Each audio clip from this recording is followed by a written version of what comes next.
just know that I've been dreaming of well focused. Somewhere I feel it in my soul. In my soul. One chance is everything we've waited for.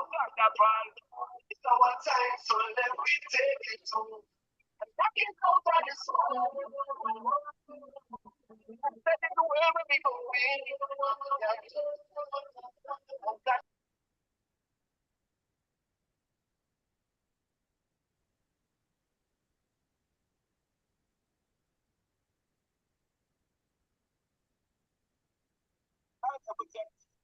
Natalia waiting, no more debating today, our future creating. Here what the skating, we want debating, open a pray, no deliberating, no faking, it been frustrating, so we be better in our life we make it, because life is giving and taking, unity and enough collaborating, you see the boundaries that we breaking, when we should have easily faded. Mountains all that I've been dreaming of. Somewhere I feel it in my soul. In my chances. Good morning, everyone, and good night to you in India, in Sri Lanka, in Bangladesh, and in the rest of the world. Good morning here in the Caribbean and also in the United States of America. We're happy to be back here on this review show, the review of the first T20 international between South Africa and the West Indies, and also to preview the second T20 international that starts in less than 24 hours time. I have with me here the executive director of the Cricket Hall of Fame that is based in Connecticut, United States, and also a contributor to this academy of ours, Michael Chambers. I also have John Melbourne, Cricket Hall of Famer, with us as well, coming back from 2 days ago to join us again. Also, we have fellow journalist Dale Brown, also a part of the Cricket Hall of Fame there in Connecticut, United States, with us as well. And Dennis Eat, also a fellow journalist and also a fellow Jamaican, and is with us as well to kick us off this morning. Gentlemen, thank you for joining me, and I appreciate you taking time out to be on with us as we review this first T20 international between the West Indies and South Africa, which the West Indies won. At this time, I want you to say hello to the fans as we get going. Thanks for having me, Sir Codlin, again. Mike Chambers here from the Cricket Hall of Fame. It's always a pleasure to be on your show, sir, and thanks for having me. Good morning to you, gentlemen, and good morning, good evening, wherever you are in the world listening to this broadcast. I am happy to be part of this team looking at and perhaps making one or two comments on the match that we've just seen, West Indies versus South Africa. Good morning, Mr. President.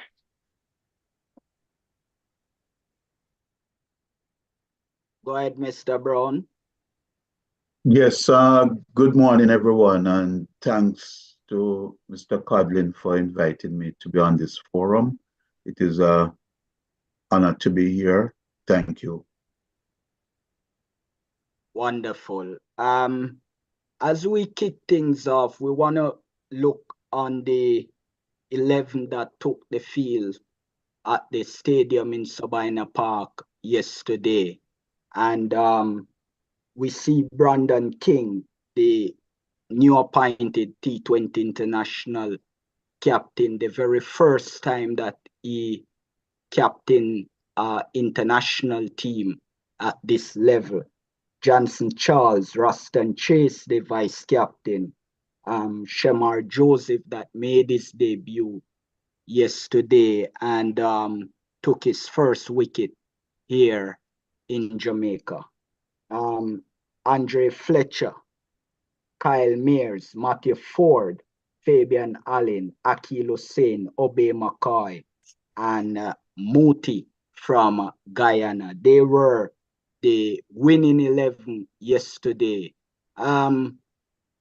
Before the game, John Melbourne, you mentioned that you had an 11, and that 11 did not include Jason Holder. But do you care to share that 11 with us, and why you did not include Holder within that 11?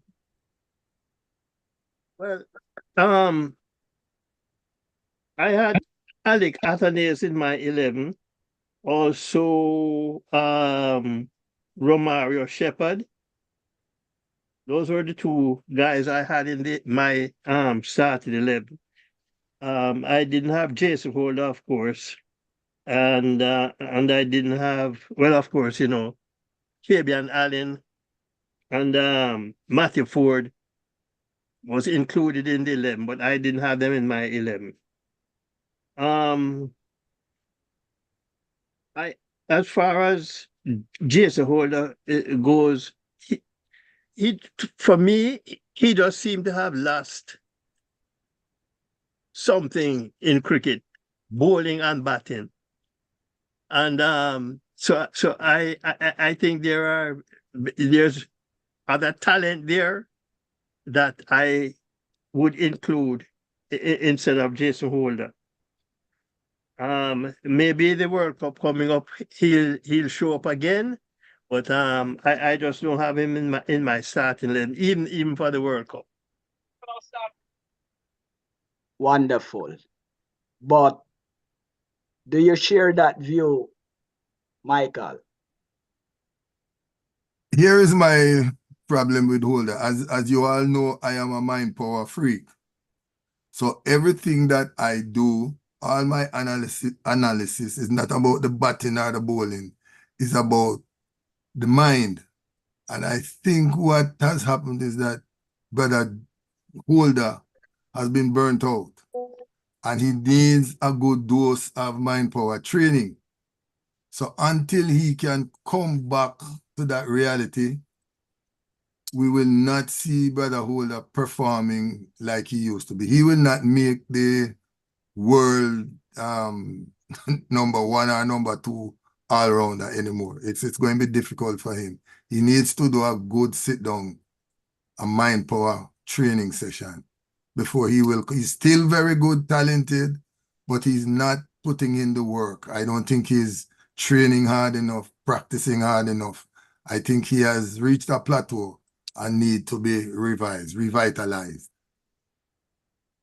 I will gauge the reaction of fellow journalist, Mr. Dale Brown. But before I do, because he is going to give a deeper dive into the mindset of Holder. But I want to hear from Mr. E, what his view about the 11 that took the field yesterday for the West Indies, and also the absence of Holder from that 11, because one would argue that Holder is the ranked #1 all-rounder for the West Indies going around these days in every format of the game. And we'll be hearing from the West Indies captain Brandon King, where I and fellow journalists question him on the absence of Holder yesterday and what he directed us to do. But before we do that, let's hear from Mr. E. Thank you, Junior. I'm happy to have heard the discussion from Michael and, of course, John regarding Holder, because over the last, 3 or 4 years, I've been very critical of Holder's performances, thinking to myself, well, he has not been producing. However, starting with the series tour, the T20 tour in Australia, I think he produced enough to turn my views around about his performances. So the 11 that came out that played yesterday, I had 10 of the 11 that played in my pick, including Holder. I had not included Andre Fletcher. So in my 11, Fletcher came in instead of Holder, but definitely Holder would have been in my 11 for this time round, because I believe, in spite of his lack of performance during the previous 3 years, after Australia last year, he's shown me that he is definitely a T20 ODI player. So I would perhaps not be too keen to have him in my test team, but definitely he's in there for the ODIs and for the T20. Absolutely. Mr. Brown.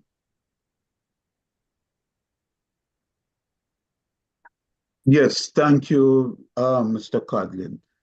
Well, I did not expect Holder to play yesterday, not because of talent or anything like that, but he just finished a stint with Worcestershire in the English County Championships. So because of that, I would imagine he would need a little extra rest. So I would not read too much into it outside of with his experience. The tendency would be to go with him. I think perhaps his better days are past him as far as an explosive hitter and very good all-rounder. You have other players in the team that are as effective, if not more effective than he is. But the inclination will be to play him. So we will see the next match whether or not he's available for it. Love your thoughts, gentlemen. We met with Brandon King yesterday, and in talking to him, and we must note that Brandon King was appointed the captain for the Nepal series, and he got injured and never went to Nepal. And so this hastily arranged T20 International Series against South Africa that was to be a Tri-Nation series before the other team pull out. He was made captain, and that decision to make him captain was justified. And his first game as captain, the West Indies win it and win it very convincingly. We met with him, I and fellow journalists, and this is what he has to say. He also speaks a little on Holder as well. For you here in Jamaica, a win for your team, and your performance was also exceptional. Talk to us. Yeah, obviously very happy with my personal performance and the team's performance. Obviously the most important thing is the win, so I'm happy for that. We played really well. Right, what do you think did it for you today, though? I think obviously I have the advantage of knowing the conditions. This is my home, so I know that it's the easiest time to bat when the ball is low, so you have to try and get the most runs at the beginning. You could see it in both innings that it was difficult to score in the back end. So we're knowing that we got that good start and end up with a competitive total, and then we bowled really well. Did you think a 175 was defendable? Definitely. Obviously, at one point, we were aiming for higher, because we had a good position after 10 overs, 10, 11 overs. But on this wicket, we know it was difficult, so we know 180 out of progressive total. Yeah, the fact that when you look at your score, Kyle and Ruston, the others didn't come to the party. Was that a slight worry for you? I wouldn't say worry, because as I say, the conditions that kind of affected us that way. You look at their innings, it was the same thing. Only one guy got some runs, because it's difficult to come in and just start on the wicket and be aggressive. So, obviously, as an opener, they have the benefit of starting innings with a new ball, and same for them. So that's just how it is. Brandon, in terms of the tempo that you set up top with the power play, is that the way that you guys really want to play, to go in at 10, 11 in the power play? It's part of it, and obviously T20 is a very positive game, and as I say, it's really the conditions for this specific game that made us be a little more aggressive at the start. Understanding that it will be difficult later on. If the conditions were the opposite, they might have to take some time. So it's really the conditions that dictate how you play to get to win game. One more from me. obviously it's 3 games. Jason Holder, everything is okay with him because he's in the main squad, but he didn't play today. Yeah, you have to ask the medical team about that. I'm not sure what's the status. I mean, he was out for today as a little niggle, but we'll see what happens for the next 2 games. And looking ahead to the next game, what is it that you want to correct or perfect going forward? I know that this is obviously just a building block to the World Cup. Yeah, I think, as I said, we played pretty well overall.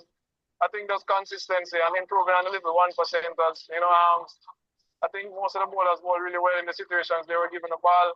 Maybe in the batting, as you say, we could have had another person score carry it deep and score some runs in the back end. But those small things to look is to improve. Gentlemen, what do you glean from the captain there? Did he send out mixed message as it regards to older? 1, 2, when he was specifically asked about the batters that came after him, did you get that he might have dodged and then come back to answer some of that question truthfully, because him alone batting impressively leaves question to be asked, because if South Africa bowling was more penetrative, we would have been exposed, I'm sure. Yeah, because the law order didn't show up after Brandon King got out. I mean, Andre Fletcher, you were expecting to probably get some runs. I know Fabian Allen is just coming back into the team, but Akil Hussain usually gets a few runs at the bottom of the order, and I just think the bottom fell away too easily, and we're expecting to get more runs from them. But as I said, I had Alec Athanaze and I believe Alec Athanaze should start in this 11 as a batsman, even if he has to replace Andre Fletcher, who I had in my starting 11. But I always thought that for some reason, West Indies don't see Alec Athanaze for some reason not being pushed. And I think he should be given his opportunity as a batsman. Mike?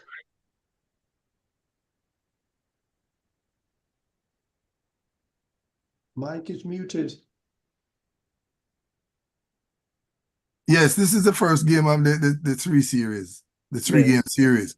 So I thought maybe if the openers failed, then I believe the bottom order would have picked up the slack. So I think they were confident, they were comfortable. And so that started out with them meeting the kids the day before, and so you could see a relaxed atmosphere. And like I said, these 2 teams are even mentally. So any day or any time one of these guys get turned on to the game, want to make runs or to bowl real well, any one of the teams will win. So I am just going to watch the next 2 games and see how it goes. But I'm not going to put any emphasis on any one player at the moment. Right. Mr. E, do you share that view? Junior, as I see it, this is a team game. Brandon King, this captain, came up and did what we would expect of a captain. He held the fort and he performed admirably. The Calmairs came in and supported, and so did Chase. In T20 parlance, I think that seems reasonable. Because South Africa showed us that with Hendricks' performance, if Hendricks had 1 or 2 players who supported him, even 1 player who supported him the way Brandon King was supported by Mears and Chase, West Indies could have been in trouble with this particular match. So it's a team game. And what we need is 2 or 3 players to step up. And if they do, then we are in a better position. And as we saw with the West Indies yesterday, that's what happened. In terms of the 11, we have 5 experienced players who didn't make the side who we know will be in the World Cup side. And I'm looking at the 5 who I would replace, but that's perhaps for discussion further down the line. Absolutely. When we look, and I'll ask Mr. Brown to take this one. When we look just a year ago when we were in South Africa, with the minus of a few players that are in this team, we actually went and beat them there in South Africa. Mr. Brown, does the West Indies now, because I know Mr. Chambers would have said that these two teams are on the same mental level, but for the last 2 series that we have in South Africa, the West Indies were able to come out series victors, even when South Africa made 233. Chris Gayle was in the team then, and they, got the runs. And then under the captaincy of Rodman Powell, we went there and win again. Does West Indies have a psychological advantage now over South Africa, both in South Africa and anywhere else in the world, that we compete against them? Because we seem now to have an edge over them where T20 cricket is concerned. Yes, Brother Codlin. First with the game yesterday, there's an advantage to West Indies because South Africa, as you pointed out, we went over there and we beat them in that series. Now they come to the Caribbean and without any warm-up games, they had to acclimatize to the conditions in the Caribbean, in Jamaica specifically. So that's an advantage to the West Indies. And when we were in South Africa, on 2 of the 3 occasions, we scored well in excess of 200 runs in our 20 overs. So South Africa's bowling has never really bothered us in that regard. And their pitches are conducive to high scores. Yesterday, I would say that the big concern for the West Indies would be that, first of all, the captain, Brandon King, he made 79 out of the first 115 runs. Yeah. And once he left, and Mayers, who a lot of persons believe should be in the squad, batting at number 3, he was really very instrumental of bringing the score to 134 before he departed.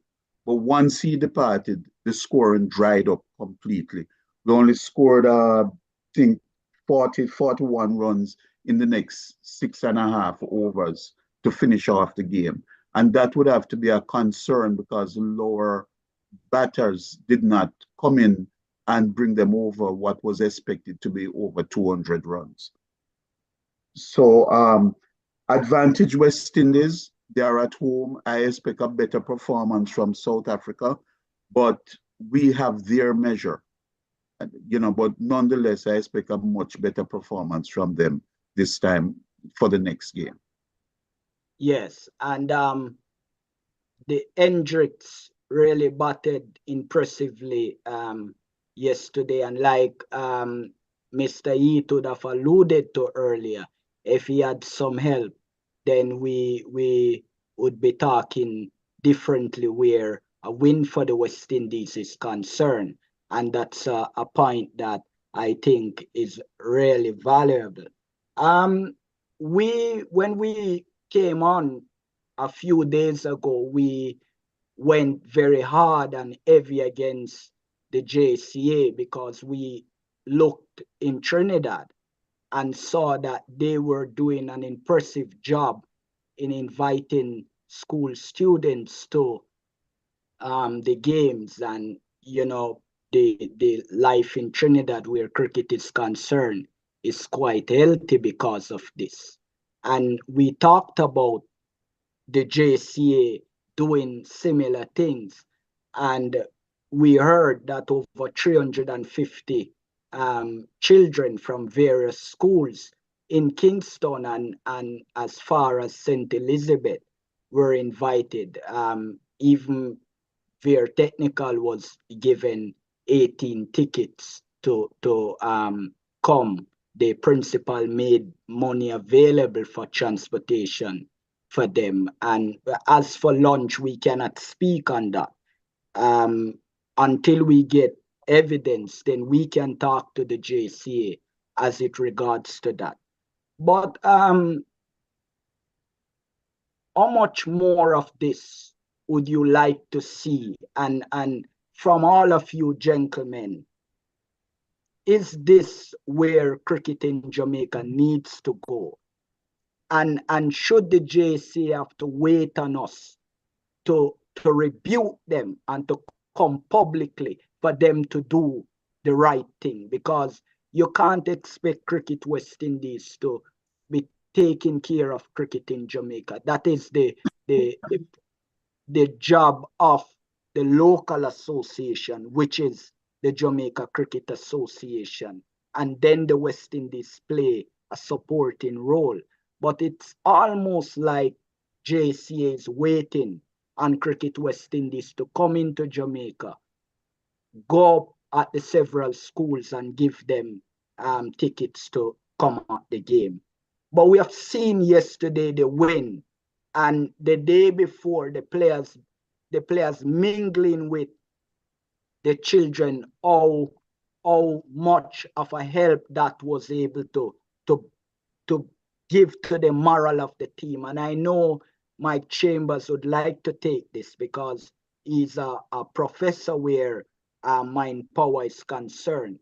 And but what I want to understand from all of you, should they have to wait until we say something to do the right thing? Because we have seen in the US where when people are sick, they bring animals to mingle with them and it helps with the healing process. And we are suggesting that the youngsters mingling with our players will rekindle something in them, something of when they were little and were aspiring to play for West Indies. Your thoughts on that?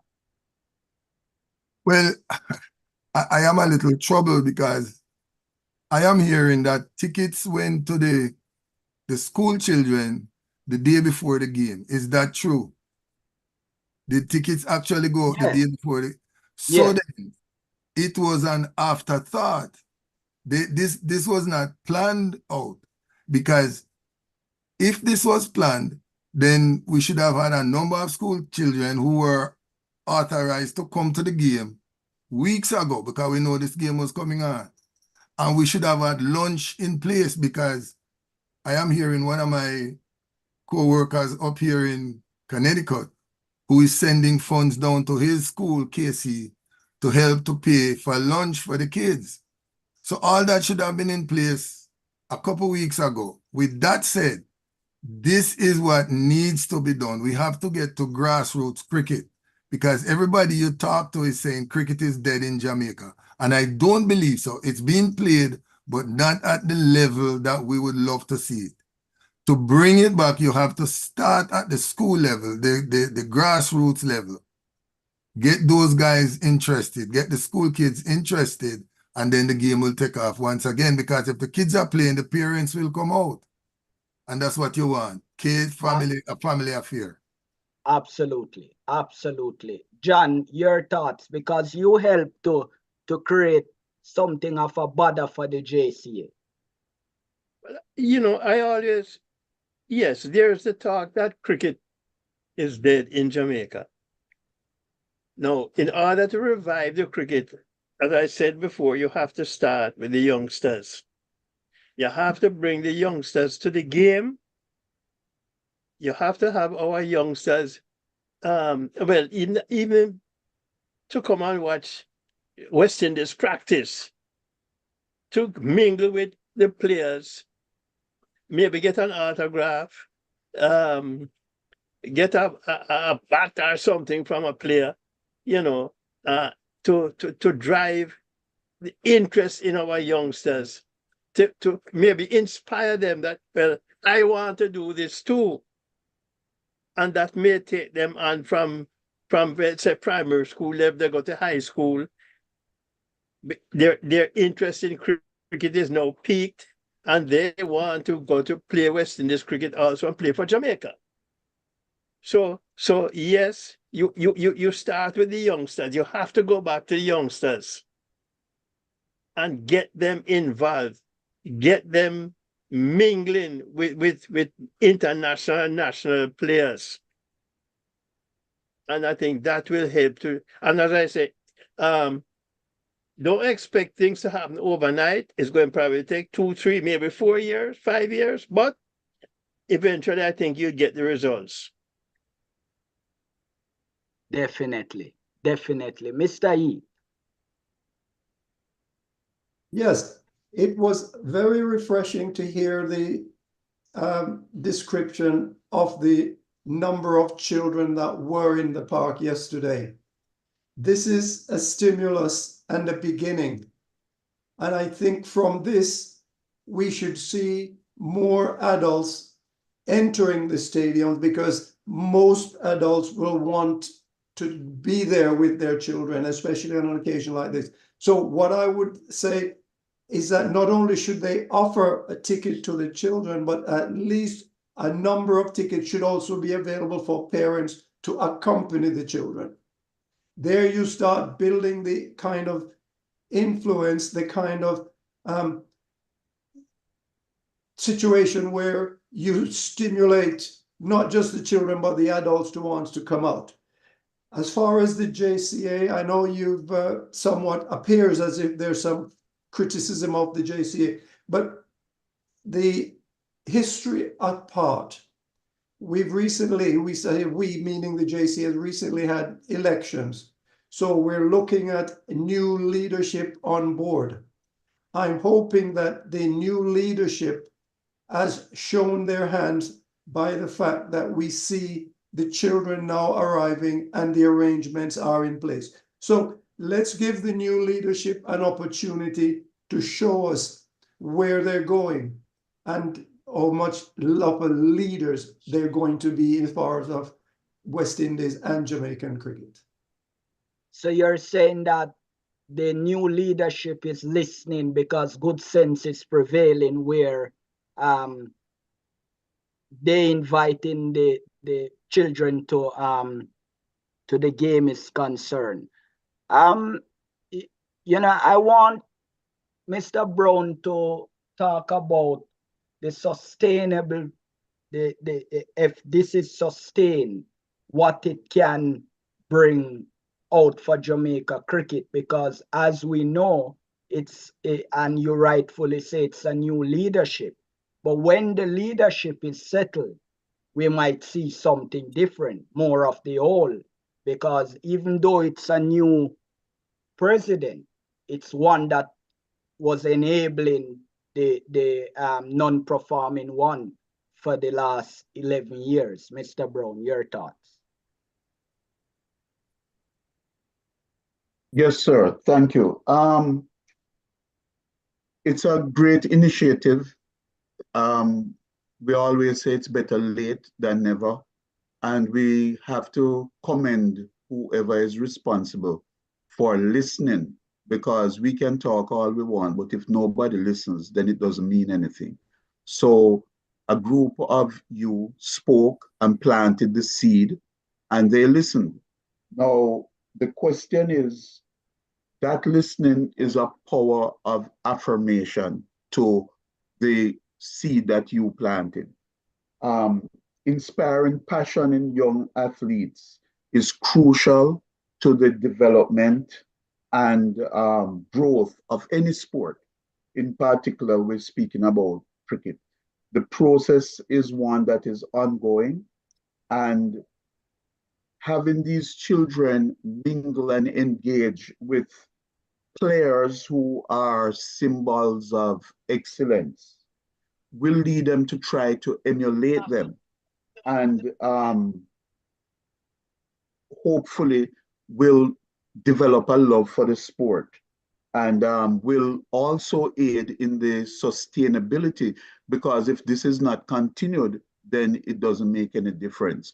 We need to make sure that it is continued. And I do not believe that it would cost very much for them to continue with this. You can get transportation companies like just for example, in Jamaica, Nuts for the Express, who and other companies that would donate their transportation to the helping to transport children to these games. And I'll just close with this. Two of Jamaica's greatest athletes, Arthur Wint and Herb McKinley. One day, Herb McKinley was in his classroom, and Arthur Wint visited Calabar. This was at Calabar. And just seeing Arthur Wint in his Jamaica uniform inspired Herb McKinley to take up the sport of track and field. And we all know what the history of that is. So once we get these youngsters mingling with the established players of the day, it will inspire them. Very, very much. Very, very much so.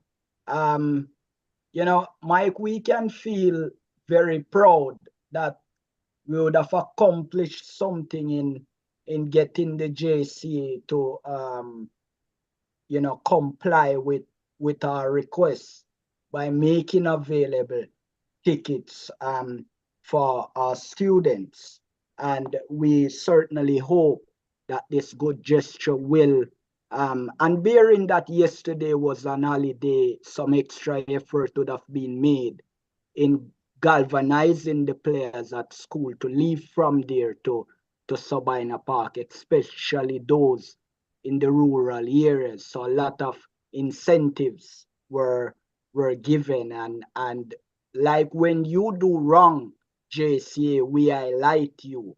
When you do the right thing, we will also talk about it. So we're happy that you would have complied with our command and our request a few days ago for giving you know, heed to our call in inviting our students to the game. Because I tell you, when I was leaving yesterday, the same shirt that I have on, one of the youngsters asked me for it, and I said to him that I'll give him Saturday once he sees and acknowledge me. I'll take it off and give him, because I'll bring an extra one.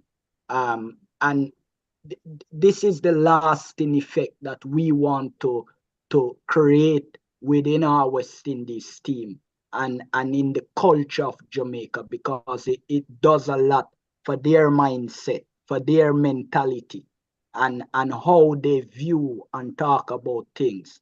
And we're certainly happy that the JCA would have done that. What we don't want is that in Jamaica here, we call these things 9-day wonders. You know, it goes on for 90, and then after that, we're back to the old. So we don't want that. We will keep you honest. And Mr. Bennett, the new elected president, even though you win by a landslide, we will keep you honest. The right thing must be done for the interest of Jamaica cricket to go on. Your closing statement, gentlemen, as we seek to wrap up today's show. Well, let us look at game 2 tomorrow. As I said before, I am Alec Athana's disciple, and I'd like to see him in the 11. Question is, do we bring in Alec Athana's as a batsman to replace one of the all-rounders? Do we have too many all-rounders in this team, in this squad? And secondly, don't expect Quinton de Kock and Rassi van Dursen, I think his name is, to fail again. So,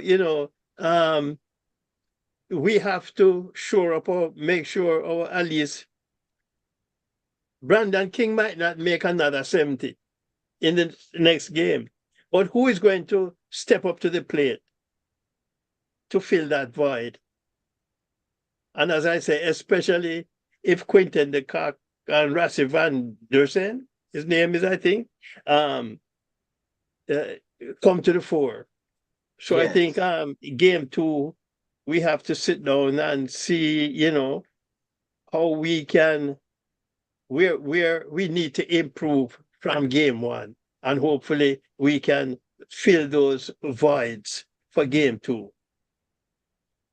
Absolutely. Those are good questions for the selectors to answer to. But to answer your question, I don't think we need to pull an all-rounder because Johnson Charles can take the gloves and keep, and we ask Fletcher to sit out and bring in a youngster in Alec Atenis, which is a pure batter as well, just in case we have some problems in the middle again, because we saw that Raston Chase would have kept up well, would have keep up his end well, while once King went. Mike, would you drop Fletcher to bring in Atenis? Yeah. I am one of those persons who don't like change, sir. The team that I start with is the team that will be playing tomorrow, since it's a winning team. So I wouldn't upset the vibration that's going on, the energy level that's going on.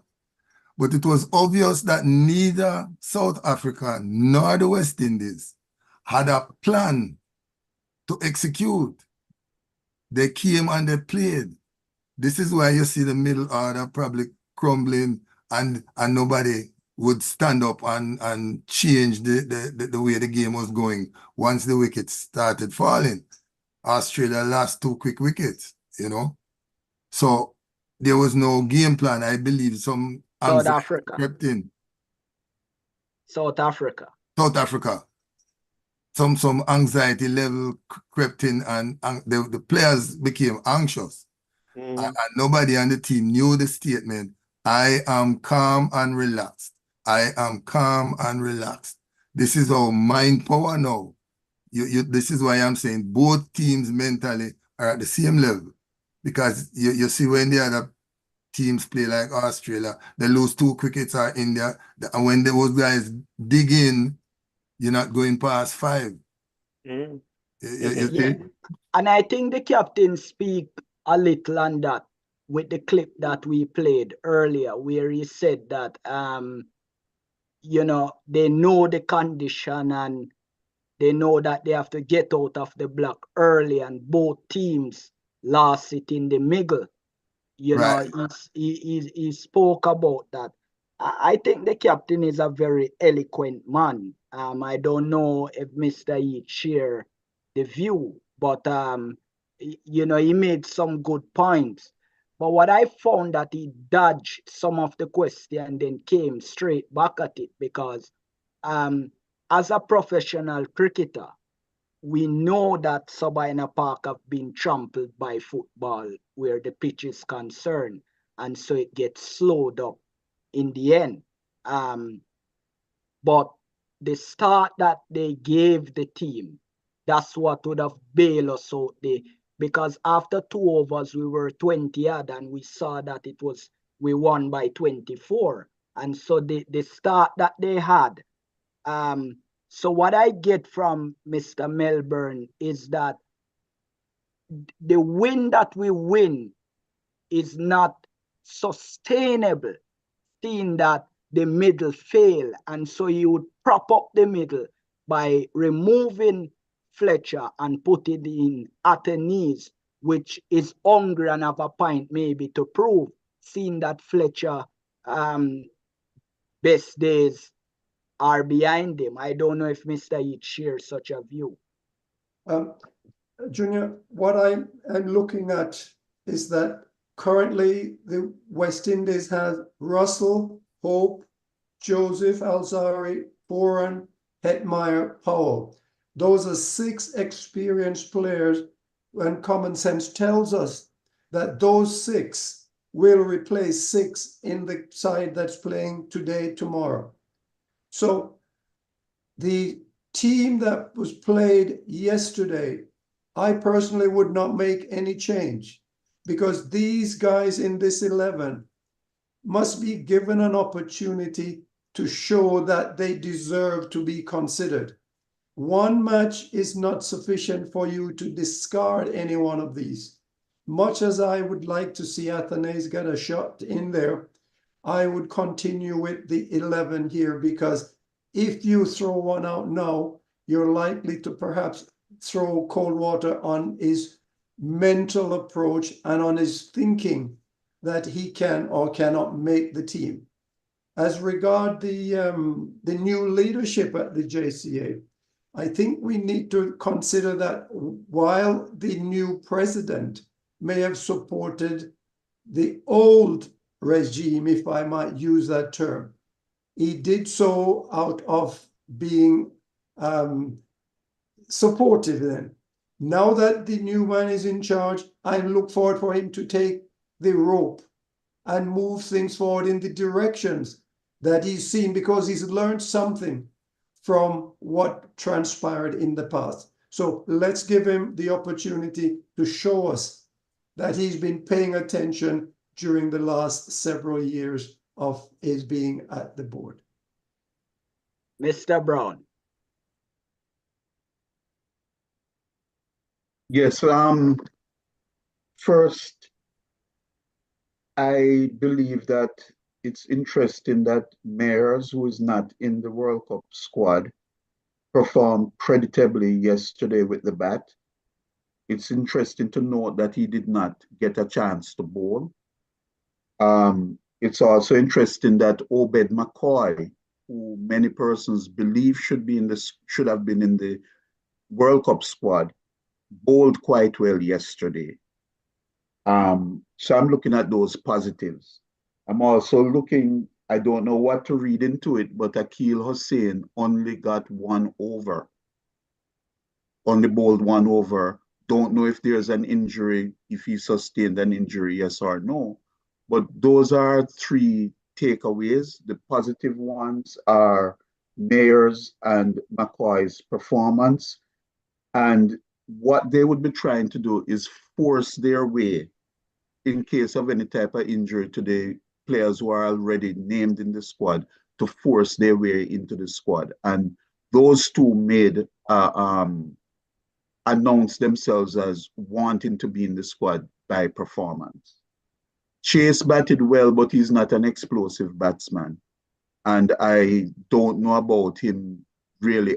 You need an anchor in the middle order like that, but he's well thought of and played decently, but didn't provide the explosion needed to accelerate the inning.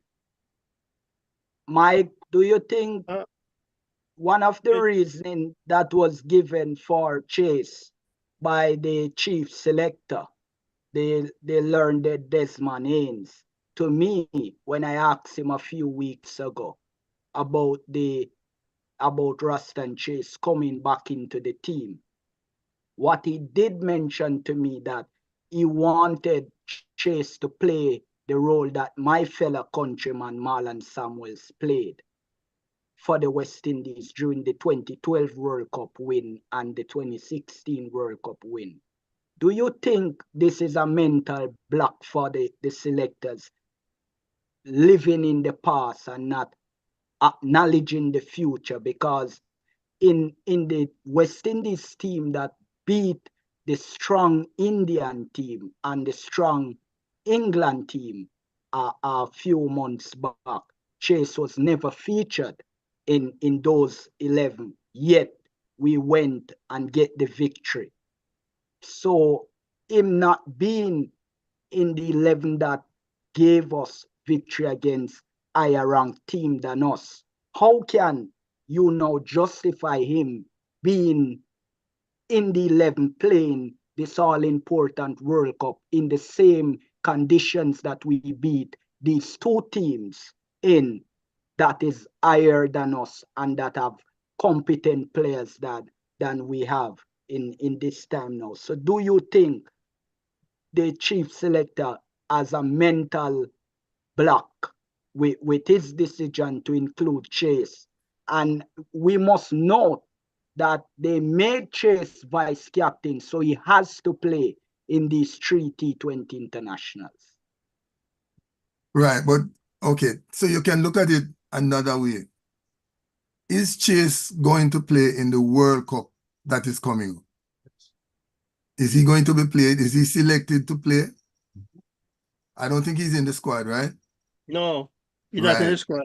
So what? He's in the World Cup squad, man. He's in the squad? Yes, he is. All right. So what they are bringing... Chase is not in the World Cup squad. Yeah, yes, he is. I'm sorry. He is. Yes, he is, sir. Okay. Yes. So I'm sorry. If he's in the squad and didn't get much playing time, then they have to play him now in these 3 games. Because it's obvious. I always tell people, you know, the selectors have to go with their head, their gut feeling. When I used to play cricket on the 11, there are certain players, when I turn up to a match Saturday morning, if they're not there, my anxiety level start going up regardless of how good they're performing. So a person like Chase, the selectors would have had a good working relationship with him over the years.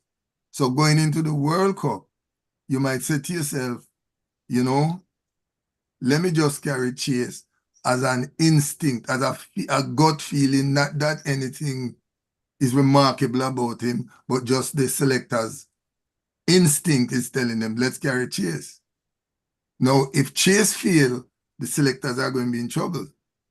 But they are willing to take that chance to bring him along with them. So they're going to play him in these 3 games to make sure that he come up to standard, you know. That's how I'm looking at it. Emotional intelligence. And the other players that are not there now, they are in India playing IPL cricket. So as you say, I guess they want to get Chase up to speed. And I don't mind chasing the team. So you would take the gamble? Of course. I would have Chase in my team. He's a steady influence on the team. On the team, right. Yes, a stable influence. Right. Mr. E. Well, I'm a very strong supporter of Chase, and I believe he must be in the final World Cup team, not just the squad, but in the team. He has demonstrated over the last several years that he has not only the ability, but the cricket sense to get in there and become a stabilizing influence for when things are not going right at the top. It is not the first match we've seen where he's come in and done well. He did very well in Australia. And I think his performances over the last several years, especially at this ODI and the T20 level, tells me that he has secured a spot in that team, not just the squad. He's definitely a key player in the middle order to shore things up and stabilize whatever's going bad at the top or what may have gone or would go bad at the back end. And he was a skipper for the A team to Nepal. Nepal, yes, he was. Yeah. So I think they believe it. They have confidence in his ability. Mm-hmm. They know what he can do, and usually he does what you expect him to do. But one would question that the influence of Barbados may be weighing in his favor.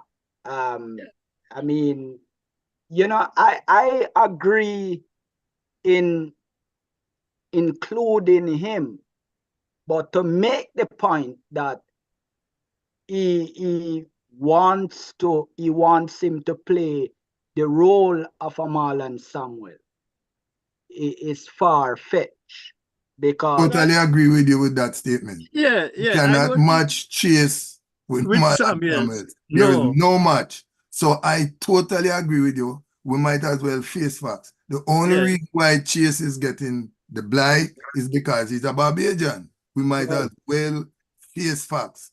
No, A fact is a fact is a fact. However, do not mix him up with Marlon Samuels. There's no comparison. absolutely. But he's a very good stabilizer. Mr. Heath doesn't feel the same way though. No, I do not see with the country he came from has anything to do with it. Chase has demonstrated in my book that he has what it takes to stabilize that middle order. Yeah. And whether he's from wherever he's from, it doesn't matter to me. He definitely has a place because of his demonstrated ability to go in there and stabilize things, because we've seen the West Indies have a tendency to, when things starts to go wrong at the top, it doesn't go with one or two. It seems like it's a complete, sweep. So we Mushrooms. need him. And I think he has what it takes to stabilize and be an influence, regardless of which island he's from. Mr. Brown, do you believe, or would you take the chance with Ruston Chase? And just to help you to make up your mind, as I alluded to earlier, that Ruston Chase was never featured in the team that beat India and England in our condition here in the region that the World Cup is going to be played in. Thanks again, Mr. Codlin. Chase is what, 32 years old. He is not experienced in this format, the T20 format. He has only played maybe a dozen matches in his career so far. So he's basically a newcomer. If you pick him, okay, fine, you pick him. But don't tell me that you're picking him because he can do what Marlon Samuels did. Marlon Samuels was an excellent T20 player, one-day player. Excellent. And I think it's far-fetched to even mention him in the same breath. He has never shown Marlon could explode at any minute.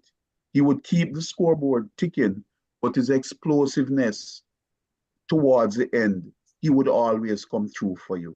Chase has never shown anything remotely close to that. And I don't even think Chase has made 150 runs in T20 games. He has a small amount of games, 12. So I am not against him being in the squad, and it doesn't matter. And they are very high on him.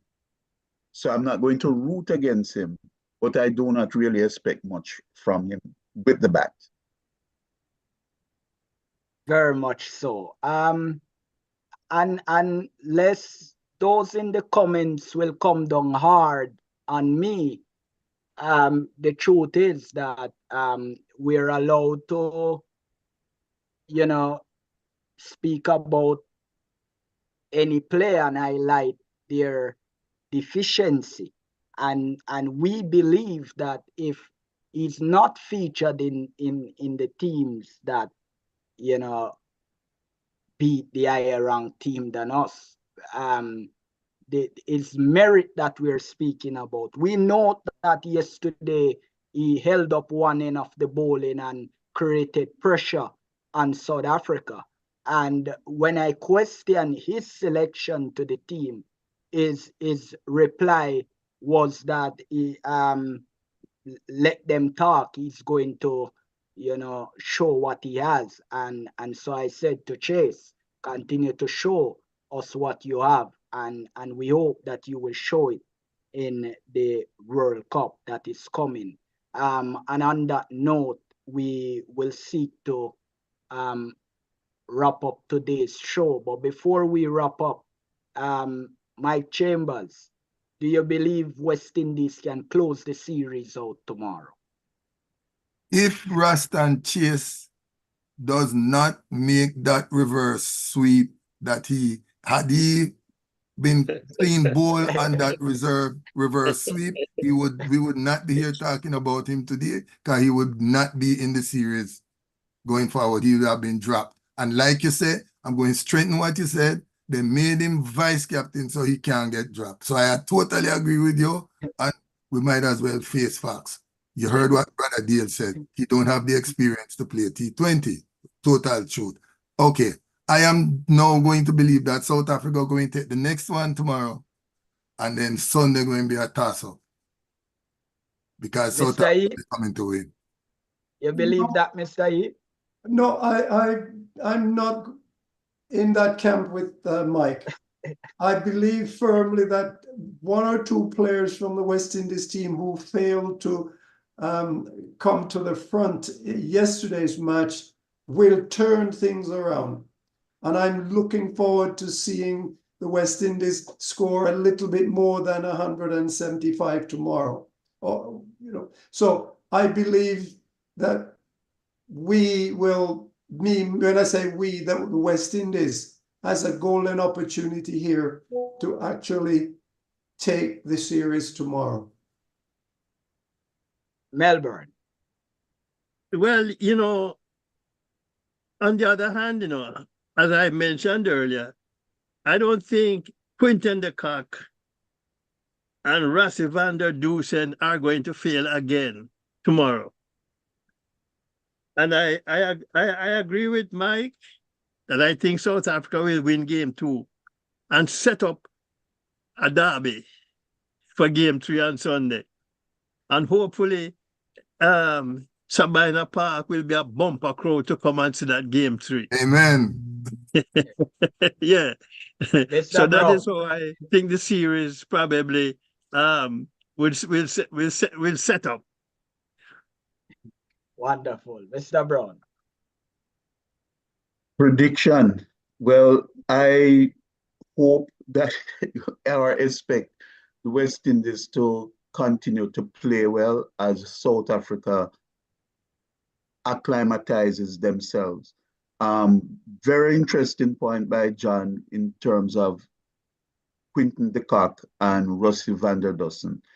Those two players can really turn the tide for South Africa, and they have the bowling to maybe restrict the West Indies. But I think the team that bats first will win. Interestingly, if I may just say this before we continue, early if I interrupt, in an interview before the series, the South African captain, he talked about 170 runs, maybe the marker for the series. So when I saw West Indies get 170, 475, I said, oh, can South Africa make those runs? So, but he did speak about 174 being the marker for the series. So, and Rassi van der Dusen, he's the captain. And as I said, that was his. He said if they can get that, then it can make a game of it. Yes, Sabina Park really is a 200 plus wicket where T20 is concerned, but West Indies lost it in the middle because they were well on their way to 200 plus runs before they lost their way. And so from reliable information, the same pitch will be used tomorrow and then a fresh pitch for Sunday's game, which should be the final. And I don't want South Africa to win tomorrow. I want West Indies to, take it. And because if West Indies win tomorrow, I tell you, we have upwards of some 3,000 plus adults at Sabina Park yesterday, and the backs were massive, and I did not include the 300 plus youngsters from primary and high school that was there. So that's encouraging for a country that has been starved of international cricket for so long, and we must applaud the Jamaican government for making funds available for these 3 games. They are not supporting as much as we would have wanted, but at least they're making a right about turn now. And so we want to appreciate them for doing that. And we wish the West Indies team all the best tomorrow. For the fans that are out there, we will be back with you on Monday morning to wrap up this international series with West Indies and South Africa.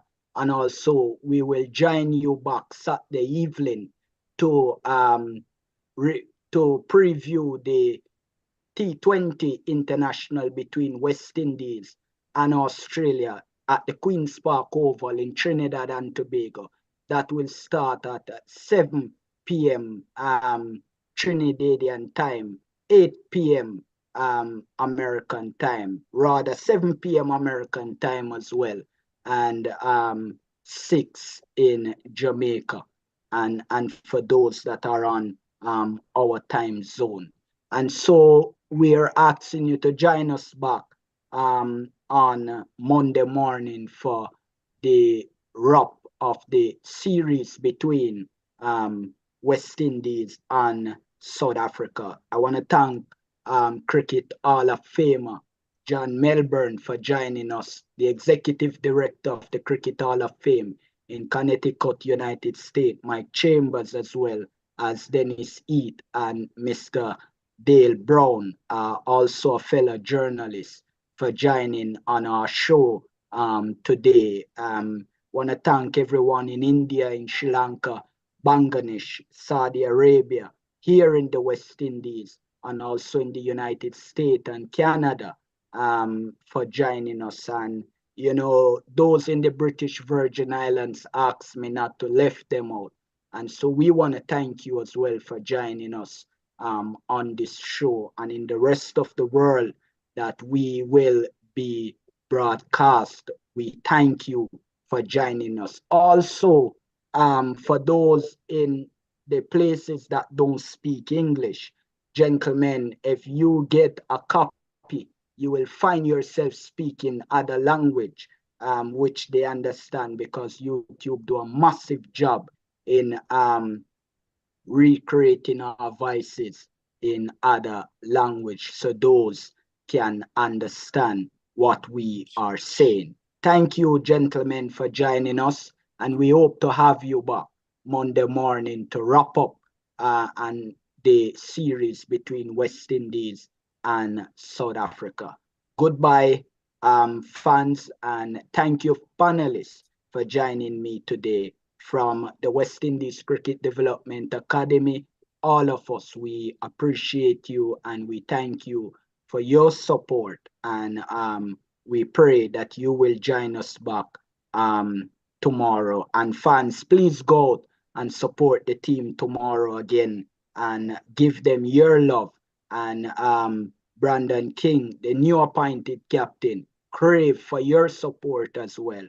And so we hope that you will come down to Sabina Park and give him and the team your undivided support and attention. Goodbye, and thank you all for joining this. Yes, sir. Goodbye. Thanks for having me, sir.